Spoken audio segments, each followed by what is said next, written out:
The leaders of the group of 7 countries plus the European Union are arriving in the small Canadian resort town of Malbaie for the annual G7 summit. Their discussion will focus on international trade. France specifically has stated it will confront U.S. protectionist policies.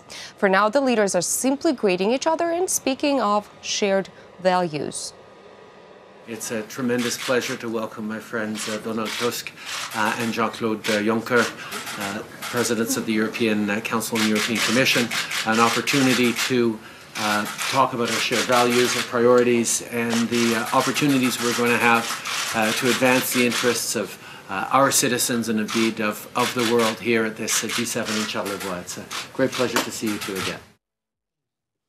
While world leaders meet to discuss the international economy, protests are happening outside. Left-wing protesters are making their voices heard in nearby Quebec City against what they see as policies that hurt common people. Increased attention to climate change and war overseas were the main themes. So we are anti-capitalists. We hate the G7 because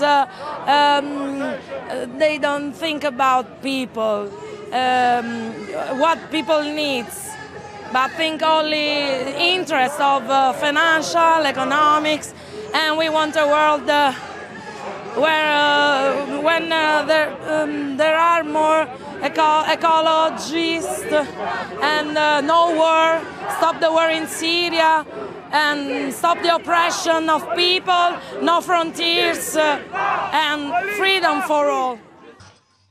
The online campaign to free political prisoner Oleg Sentsov is targeting their message towards the G7 leaders.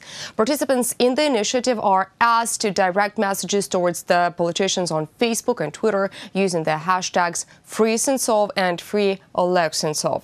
Activists have already prompted EU President Donald Tusk to speak out on Sentsov imprisonment. Further information about messaging and how to find social media accounts of G7 leaders can be found on the Facebook page Save Oleg Sentsov.